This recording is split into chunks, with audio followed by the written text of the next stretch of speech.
Welcome welcome everybody to Good Morning Healdsburg. Nice to see everybody there. We are fortunate to have today Jon Stout from the airport, who's going to be able to give us a little indication of what's going on and what he thinks might happen as a result of the shutdown that we just are incurring. Jon is responsible for daily management and long-term development of the Charles Schulz Airport. He comes to us with a long line of credentials. He grew up in Sonoma County, which is always nice, of course, because you understand the culture of the people that are here. Left to attend University of North Dakota, which I'm sure was a culture shock based on my Just mother-in-law who's from there.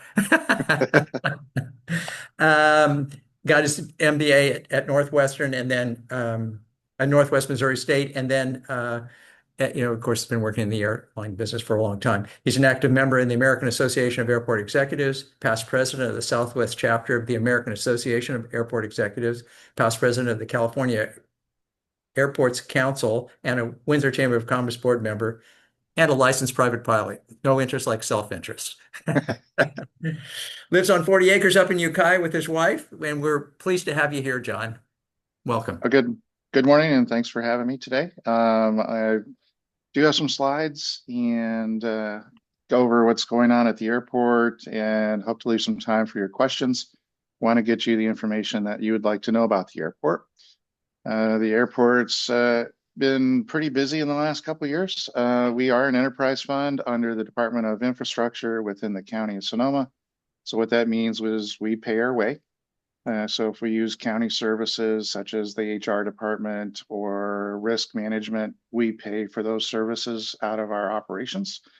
We have a staff of 24 county employees, and we're a pretty big little operation.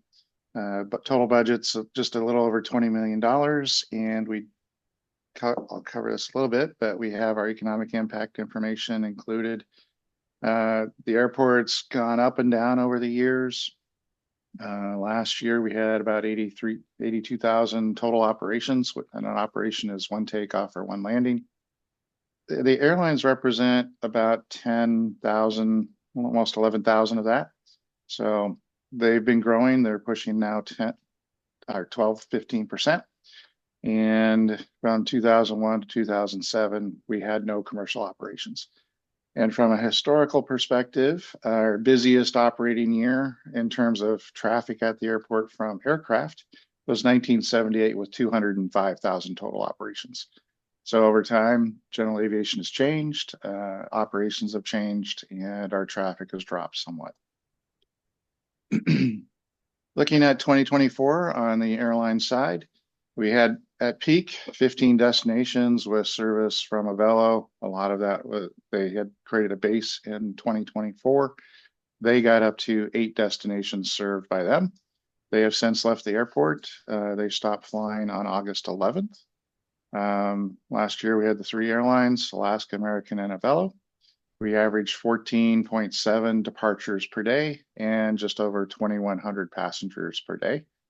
And for the first time ever, our busiest month was December with just under 80,000 total passengers. And people like to know what were our top destinations. And based on how traffic went last year, Burbank was our busiest route, followed by San Diego and Seattle. So far this year, we're up a little bit on the daily departures. We're at 15.6. So we've gone up a little bit. 2024 was our busiest year ever with 772,000 passengers, up 20% over 23. And since COVID, we are up 60%. So we're one of the busier airports in the United States, and hopefully we've been doing our best to accommodate the growth. We've had a few little bumps between here and there. And so far for 25, we're also on path to have a record year. We're at 529,000 passengers through August, up 12%. Given that we do have the departure of Avelo from the airport, and with what Alaska and American have done this year, we're still estimating we'll finish the year at about 815,000 passengers we'll be up around 6 to 8% overall for the year. And of course, we have good news. So starting in May, well, Southwest starts in April, but in May, when American returns the Dallas flight, we will have 11 destinations again. Alaska by far is the largest carrier at the airport, serving 8 destinations themselves. They will be starting Palm Springs seasonally here at the end of October, and that'll run through May. Very good carrier. We'll hit our 18th anniversary with them this spring. So very excited about their partnership.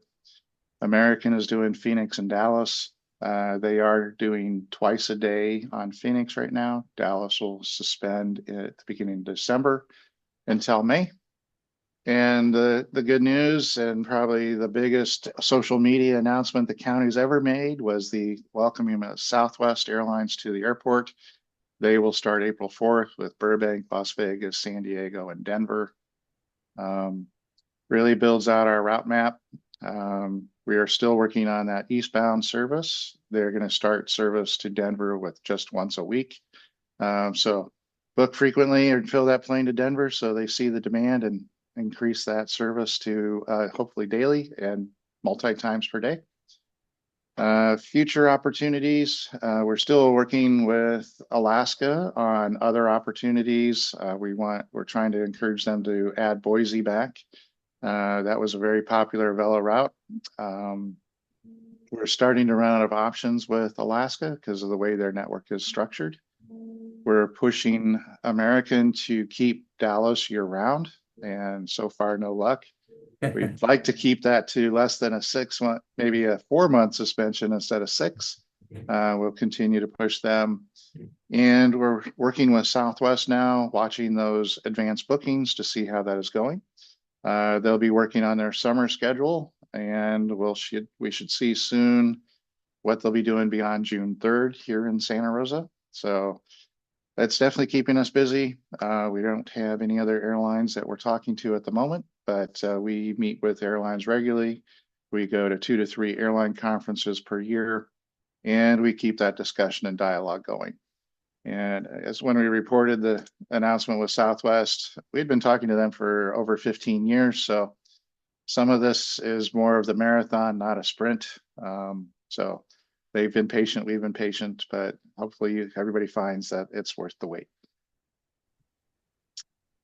Going into the market, Santa Rosa and Sonoma County is a very large catchment area, and that's a term used in the airline industry.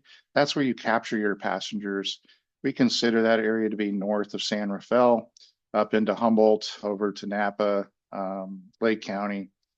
And that area has about 890,000 total residents and potential passengers. And in 2023, there was over 5 million passengers that booked tickets out of that area. And that represents 8,055 passengers per day. So the numbers are there. And we're about a 55% visitor versus 45% resident market. Airlines are very much about the numbers. They want to know how they can fill their airplanes, how they'll make money. But at the same time, we have San Francisco, Oakland, and Sacramento within a short drive of us. So we're looking for those convenient options to give that easy travel. We'll never compete with those airports, and we'll never capture them all. But over time, we have improved on that.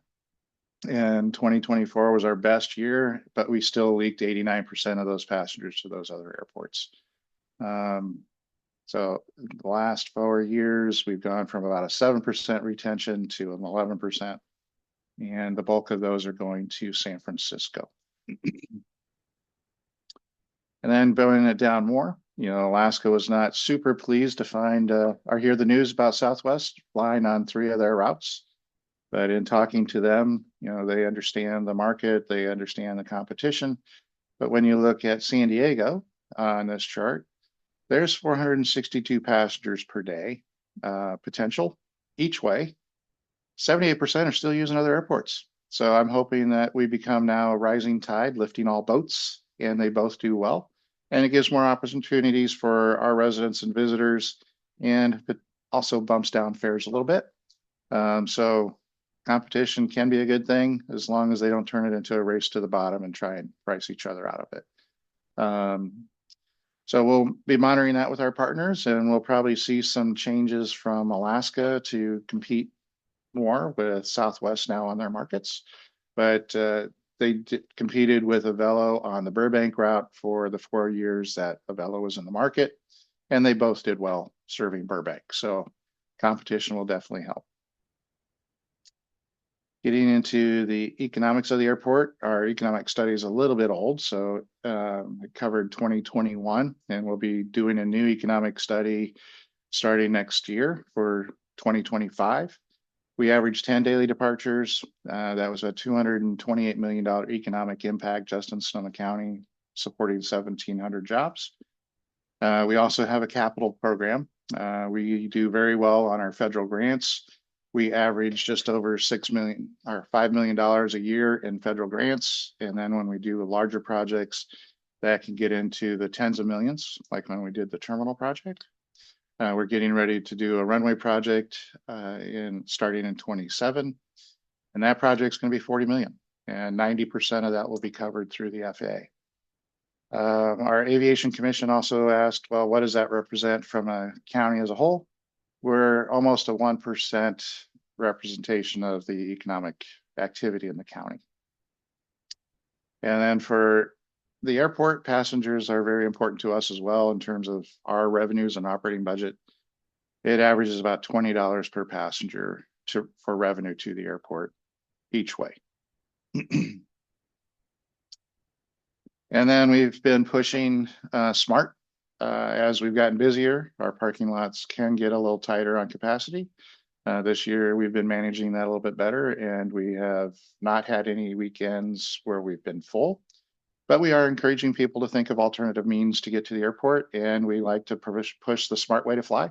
So the Smart Connect from the train to the airport, using Ride Pingo app to take the bus. It directly connects to the airport.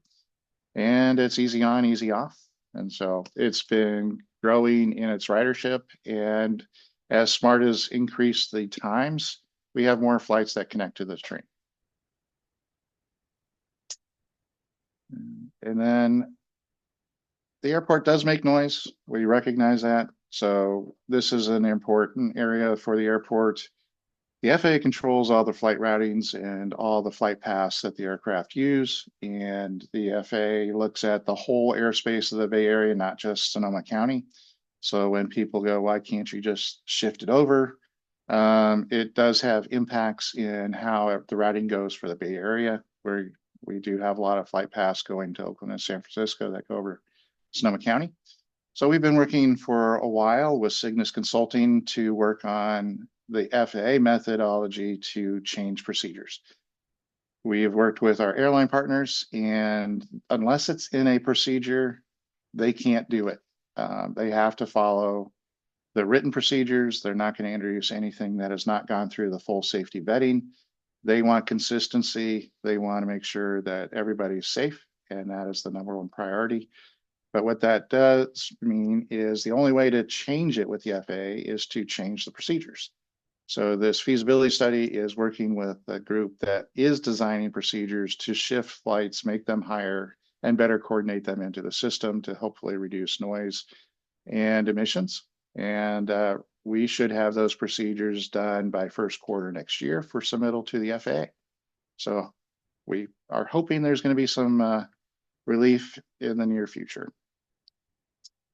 And we're a busy airport, and we have a lot of projects going on. Terminal's been completed. Everybody loves the terminal. We love being referred to as the Snoopy Airport. We've got the best airport logo in the world. That has been well received. Some of our partners are wrapping up work they've been doing.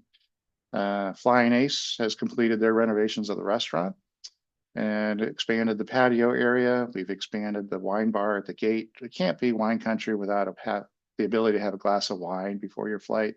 That was one of the big pushes we had for the terminal project. We've expanded vending options and food options. So now it makes it a little more pleasant when you get here early all the airline partners, we have the same TSA requirements as SFO. It does take time to get through TSA, and now you have options when you get through. We are in construction to expand the airline apron and go from 4 aircraft parking positions to 6. We just received the next round of funding from the FAA, and we'll be starting to pave the 2 new spaces. And next year in 26, we'll do the infill of the rebuild of these 2 spaces. And it all depends on final grants. The FAA in this case has not given us one big grant to do it all. They've been giving us $2 to $4 million at a time, which makes it very difficult to do a $22 million project. But right now we have about 50% of the funding, and we'll be competing for the other 50% for the next 2 years. We're working on a future rental car facility. We're still working on the best way to minimize impacts to customers as they need to leave and come to the airport. So flow of the vehicles is still being analyzed. We're going to be extending the parking lots to the east for a long-term A parking lot. Part of the project does include a car wash and maintenance areas and storage for it. That'll be in this northern area here. And going into how that circulation, we want to reduce the impacts for people leaving. Right now, when you leave the long-term A parking lot to pick up, drop off your rental car, or leave any of these short-term areas, you have to do the loop, and that gets congested at peak times. Our goal with this project is to have rental cars and parking come onto Ordnance Road, and we're looking at putting in a roundabout so traffic can flow and we don't have all the long-term A parking and all the rental cars going through the airport loop. This is a project we're hoping to get started in the next 18 to 24 months, and it will take about 2 to 4 years to complete. We're working also on a new aircraft rescue and firefighting facility. We're working with Sonoma County Fire District for a potential joint use station that can help with landside needs as the airport area and the needs for their services grow. We're wrapping up the feasibility and the layout of that project. That'll be just north of the terminal. And finally, we're working with the county's landfill division on a potential compost facility on the west side of the airport. They've been trying to find a home for that for many years, and it's in design, and they're working through the environmental process right now. And that should be another project that would start in the next 24 months approximately. And I hope I left enough time for all the questions I'm sure everybody has. That was very quick and dirty. No, that was perfect. Very good. Thanks, John. And let me say, just from my own personal experience, what you've done with the airport over the last few years has been great. Obviously, it's so much more convenient for residents here. I have a daughter who lives in Dallas. She flew in here and is flying out this morning, and that has been wonderful, not having to go down and pick her up in San Francisco. So, again, no interest like self-interest, but yeah. You're doing a great job. The place is really nice. The experience has been wonderful. And I think the wait times have been really very short, been good. All right. Anybody else out there with questions or comments? Only good comments, obviously. All right. If not, I don't see any hands up. Do you see any, Jess? Jeff, rather? Yep. Yeah, I have a question. John, you mentioned the ongoing conversations with airlines and adding routes, and obviously we all support that and appreciate what you're doing. I'm just curious how that works. It kind of sounds a little bit to me like business attraction for a city where you can decide what you want, you can call and ask all you want, but at the end of the day, they're going to make a business decision, and there's probably not a whole lot you can tell them that they don't already know about what the markets are and what the competitors are and all of that. So I'm just kind of curious how that process plays out and what you can do, or maybe what we can do to try to move the needle on new routes. You're correct. It is a very difficult proposition. There's only so many carriers out there. and you have to be able to meet their strategic plan and how their market system works. So part of what we do is we look at their flight network, and it doesn't make sense to go talk to carriers where we are not a fit. People ask, well, why can't we get Delta to Salt Lake? Delta is predominantly East Coast. For the last 10 years, they haven't really been doing much in Salt Lake. So until they refocus on Salt Lake, they're really not looking at new opportunities from that market. They started doing some of that in the last year and a half.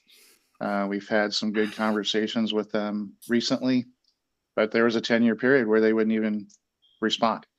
They wouldn't agree to meet with us at those conferences. And it's really about trying to keep those, given that there's only 12 potential opportunities with airlines, keeping those doors open, keeping them informed. We talk a lot with Breeze. They have an aircraft that could do Hawaii or New York. It's the Airbus 220 with 138 seats, perfect size, long range, but they're not approved to fly over water just yet. And so but every time I see them, they're like, you're on our list, you're on our list. So as soon as we get through that, we're very interested. And where it helps from a local perspective, everybody has a frequent flyer program. If you're a member of that, putting in requests through the frequent flyer program and saying, hey, why not Santa Rosa? Why not here? It would be a great market. And then when the airlines do show interest, Southwest has been interested for a long time. They've told us for a long time, Santa Rosa is our favorite market we can't serve. So at first it was the runway, then it was their operation style. And now things have kind of come together. And when that interest started to grow, they came in for a site visit. We worked with tourism and other partners, and we started to build the personalized stories. So we brought in key stakeholders, and they were able to explain what it means to have that in Sonoma County. You're correct. They see the same data we do. And they wanted stories behind it to get a true understanding of things you can't find in data and how does this really work. And it's an effort. People are like, why can't you just add this? It's like, well, we're very interested in that. Denver's been on our target list since United pulled it. So that was a long-winded response, but there's a lot to it. And again, we are constantly talking to them because that's what we have to do.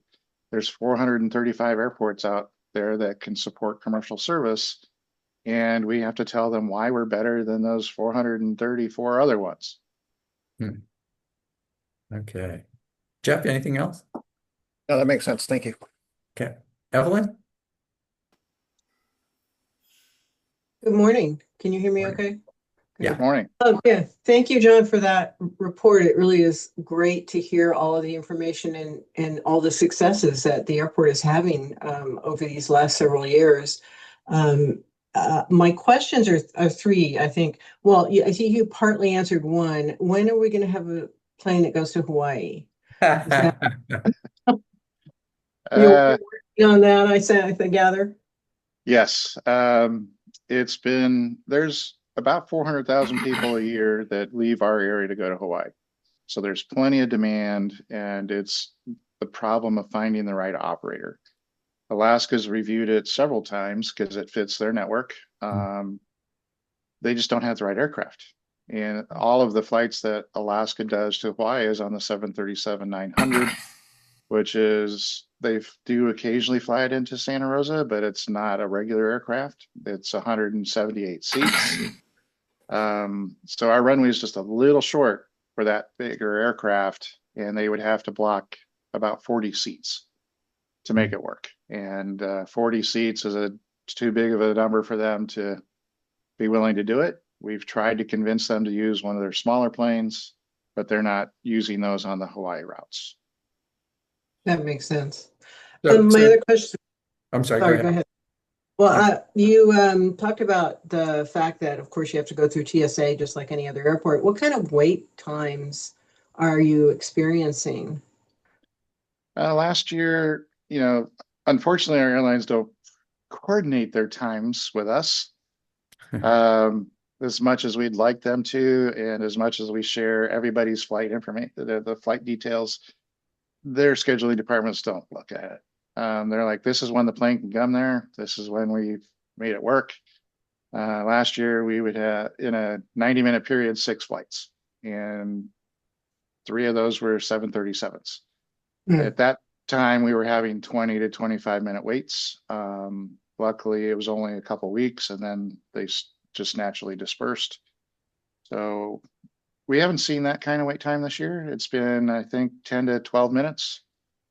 And the TSA's gotten better at watching in the lanes and making sure they have the adequate staffing. We share the schedules 90 days out with TSA so that they can get it through TSA, but they like to get it more detailed like we present. And we also work with them on what can we do with the queue? What can we do with the equipment?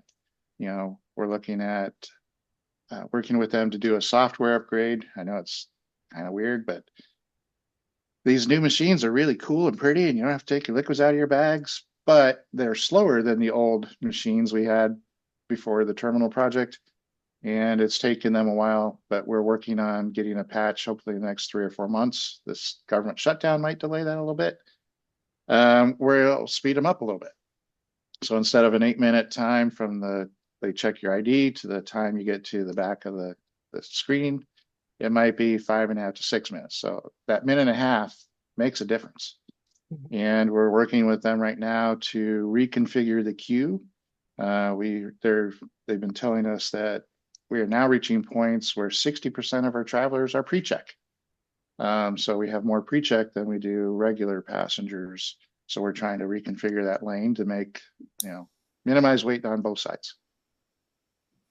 And my last question, last question is, you talked about some of the airport expansion and the runway and whatnot, and the FAA funding. I know that the city is concerned about our FAA funding for our little airport here. Are you concerned about whether or not those funds will still come through, or are they coming through? Very concerned. We joined a lawsuit against DOT on their new grant language, and there is an injunction in place that allowed us to strike out the ICE language and DEI language because of the way the state law is regarding cooperation with ICE. We would be in default of our grant if we signed it, and our council could not agree to sign it. So we did get our grants for this year. Because of that injunction, the FAA did take out that language, and we signed those grants 2 weeks ago. So we did get our $5.8 million this year. However, council then was quick to point out, spend it as fast as you can because we could lose on the appeal on the injunction and the offending language could come back in. But 2 of those grants are a 3-year project. They're mitigation monitoring and oversight for the last runway project. So yes, very concerned, especially if we lose that injunction, how that's going to play out on future grants, because I don't have $40 million to do the runway project. Thank you. Yeah, understood. We joined that same lawsuit, as I assume it's the same one. Yes, Jeff? Yeah, so hopefully we'll continue to be successful there. Thank you very much, John. And as part of the projects that you're looking at, an extension of the runway to be able to service those planes that require a little bit longer? The runway project is not to extend it or change the physical dimensions of the project. The last time it was overlaid and rehabbed was in 2001. So it's reached the end of the pavement life, and it needs to get a refresh. So this is just a rehabilitation. Got it. Eric? Yeah. Eddie Cummings announced micro transit from the train station to the airport. The City of Healdsburg has a couple of micro transits, such as Route 67, the Healdsburg Shuttle, and Reach. What are the prospects of expanding the micro transit to have direct connection to the airport from the Healdsburg Smart Station, or even from some of Healdsburg's other facilities, such as its hotels, for micro transit to the airport? Eddie has been, I would say, super successful in his grants. He gets more grants than anybody I know. He actually got grant funding to set up that micro shuttle. We did help them in their efforts to show our activity and the potential tie to the airport. I'm not sure how that could be expanded.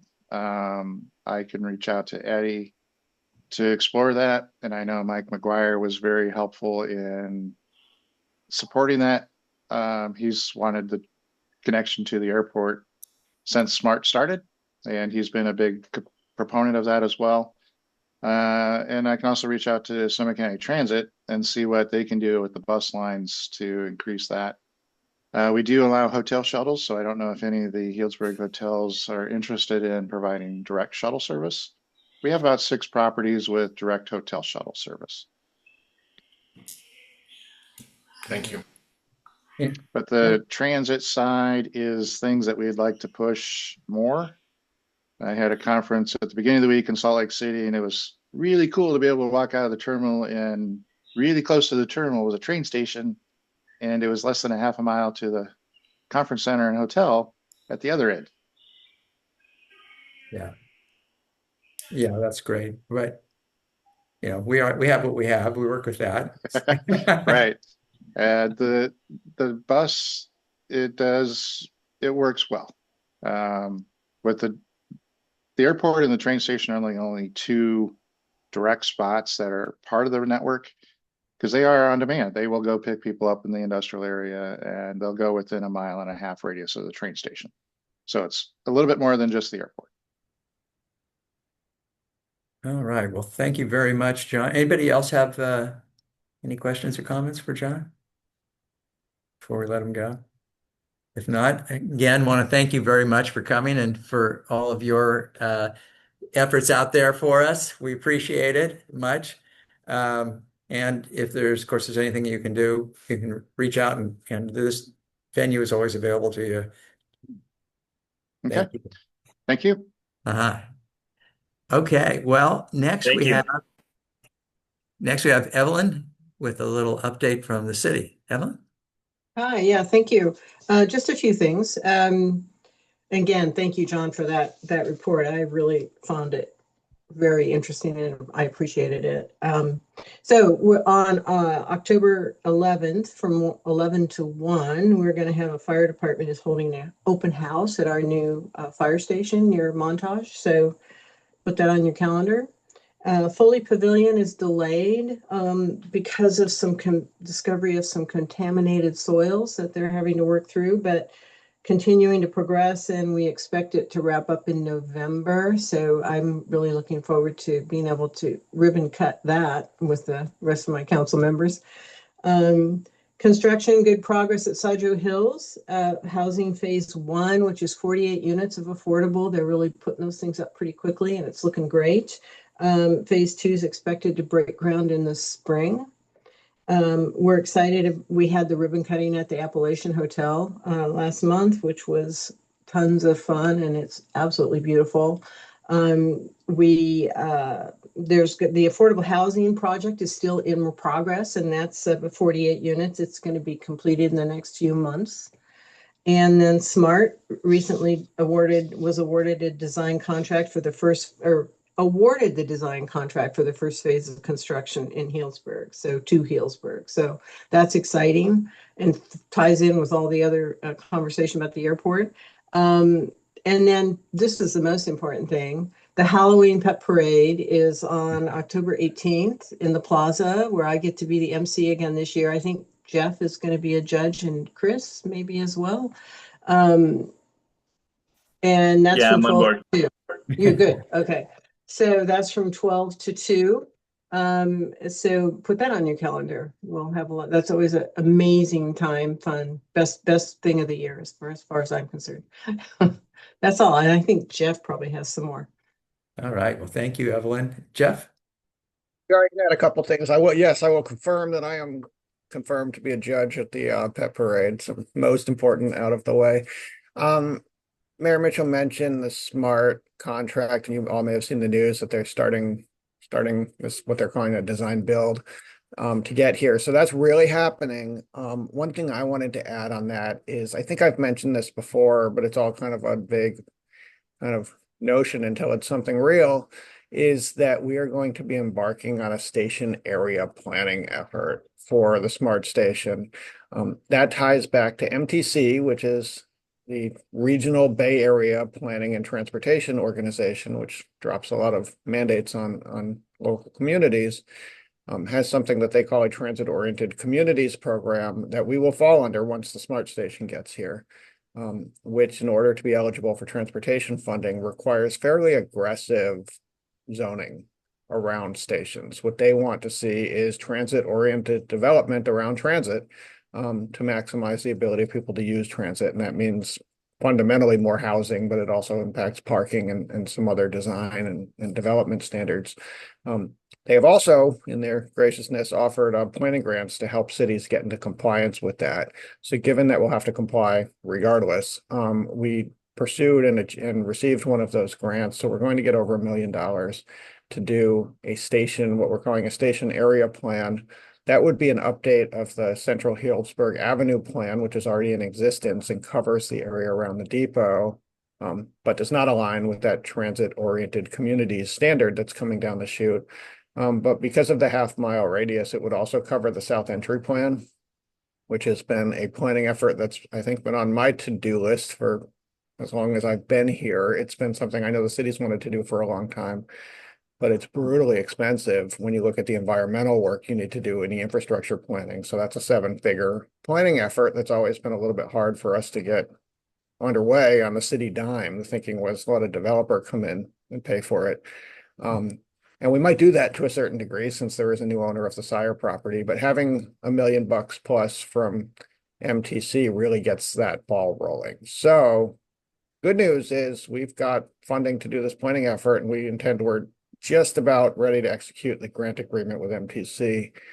And then you've all seen this process before. We'll go out and look for consultants to help us with the planning. We'll begin meetings. This will be a multi-year effort for sure, but it's a pretty big deal. And I would imagine when we start having conversations about what's the future of these areas around the smart station, around the South Entry, and when people realize what some of the development standards imposed upon us by MTC are going to look like, it's going to be an interesting, sometimes exciting, sometimes maybe infuriating or scary conversation with, with all of us in the community. So I just want to make sure that the chamber is aware of that, and the business community and all of you, that it's coming, and we'll definitely do everything we can to be inclusive and cooperative about how that's done. But it's coming down the chute. It'll be a fairly big deal. So just want to keep reminding people about that. Just 2 other really quick updates then. Speaking of the station area, you've probably seen the Planning Commission had a workshop about a senior housing proposal at the old Healdsburg lumber site across the street. Speaking of mandates coming from outside of Healdsburg, that project is going to use state density bonus laws. And as proposed, it's not an official application yet, but as proposed, would not require any discretionary approval by the city due to them relying on state laws that keep changing and allowing more density and more housing development. So there's a decent chance that we can do a high-level design review and not much more on that project.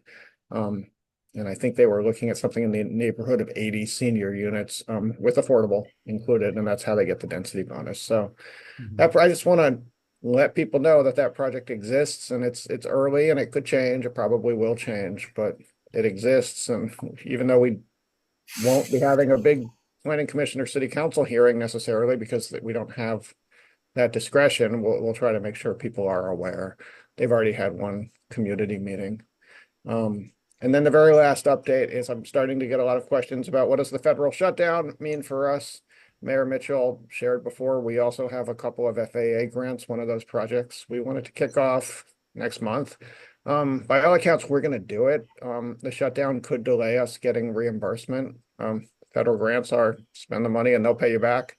And there could be some delays. I don't anticipate today that that's going to slow down any work that we're doing. But I also don't sit here claiming to be able to make a prediction about how long this is going to drag out. If it were to drag out for a long time, I suppose we need to look at cash flow and make some decisions. But sitting here today, I think I don't want to minimize it because it's a big deal for a lot of people, but for our operations, I think it's probably an annoyance, but not a catastrophe at this stage, but we'll see how long it goes. Okay. When we had Eddie here at one point, when they were talking about the station here in Healdsburg, I think his preference was to be closer to the square. Is that still, I mean, with all of the requirements that we have, is that something that is on the table or possible? The Spart's position was that the city makes that call, and we had a pretty long process with public meetings, and city council made that call. So as far as I'm concerned, my marching orders are clear. We've conveyed that. Smart was in the room. They've been with us at every step of that process. I understand there's pros and cons to both locations. Sure. But my marching orders are the stations at the depot, asked and answered. And at this point, I'll say that we've submitted that grant to MTC, which is fundamentally about that, to change. So among other concerns, if we were to change that now, it would just cause upheaval with the $1 million we're taking of their money, since we've already scoped out a project to work around the depot. And I would think actually the new senior housing project, which is right across the street practically, right? Yeah. Actually kind of good for that project, I would imagine, for those people. Anyway. I would hope so. Yeah, right. Anything else, Jeff? Okay. All right. Anybody else have any questions for anybody out there? Sue's got- I have a question maybe for Jeff, that SB 79, which describes administrative construction of 4 to 5 story units administratively on transit stations. It does not apply to small communities like Healdsburg, but it really looks like a real strong foot in the door to do massive upgrades to transit hubs on administerial level. The SB 79 says like 5 stories within a quarter mile and 4 stories within half a mile. And yes, they do not apply to small transit stations like Healdsburg, but it looks like the foot in the door to be pretty aggressive within those quarter and half mile ranges. And there's an awful lot of Healdsburg that is in that circle. Are you getting any other feedback about the effects of SB 79 and what that might be? Yeah, well, everything you said is right. And so this is, just to reiterate, is a state bill that I think was signed by the governor, is definitely passed by the legislature, that would essentially force cities to upzone areas around transit stops. We were having a conversation at the city council about a number of the recent bill last month, 2 months ago, about a number of the recent bills in recent years that impact housing. And it was actually that morning, so we didn't even get to update the PowerPoint when they amended it and pulled out smart stations like Healdsburg. So we were, until fairly recently, assuming we would be subject to those very aggressive standards, and now we're not. But I agree with what I think you're getting at, which is it is part of a series of bills coming out of Sacramento that are increasingly forcing cities in one way or another to allow enhanced housing density, often around transit, sometimes tied to affordability. That's, I mentioned before, these density bonuses. If you hit certain affordability targets, you just get more allowed density than the city would otherwise allow. So local control is definitely slipping away. This is a result of local control hasn't yielded, I'm not trying to make a political statement, but hasn't yielded enough housing, and the state has seen fit, the legislature has seen fit to take matters into their own hands. I don't know of another version of SB 79 that's coming down the chute right now that would apply to us, though if I'm being honest, I can't keep up with all of the housing legislation, so I don't always know. But I imagine something's coming. This is a trend that is not abating, is that state laws are taking away, and you said ministerial approval. That's right. And what that means is it comes over the counter, essentially, at the planning department, and if you check the boxes, you're ready to build. You don't get to have a discretionary discussion and kind of decide if we like it or not. And so that's absolutely a theme, and I think we'll see more of it. Do you know how these ministerial processes are affected by Healdsburg's voter mandated growth management ordinance? Yeah, well, that's a good question. We have asked state HCD, Housing and Community Development, to render an opinion on this. We're not sure if they will. Our thinking is this: if the law says you must approve this, essentially irrespective of local regulations, I think that means the zoning code or the growth management ordinance are local regulations that would be superseded by these policies, and that if the law says you need to approve these things over the counter, I think you do. The interesting question then, if that's true, and so if we were hypothetically out of allocations one year and one of those projects came through and we determine we need to approve it, there's a pretty good argument that just in general, those projects are not subject to the GMO and they don't count against the allocations. There is not settled law or direction on that point. Again, we've asked the state to help us, lest we try to assume and run afoul of them, or the voters. We'll see what they do, so it's a little murky, but I think there's a pretty good argument that it supersedes those regulations. The state is saying you must approve these projects. Thank you. Okay. Anything else, Eric? No. Yep. Okay. Great. Anybody else out there? If not, great. I want to thank Jessica for putting all this together, keeping us going. Thank you very much. And of course, everybody who comes from the city with Evelyn and Ron, and who else do I see out there? April, of course. Quiet, but always there supportive. And Chris. So thanks everybody. Look forward to seeing we do this in another 2 months. Is that what we're looking at, Jess?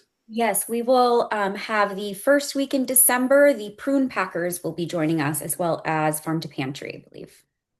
Sounds great. Okay. Looking forward to that. And thanks again to everybody for your attendance. Much appreciated. Take care. Well, Thank you. Have a good day. Too.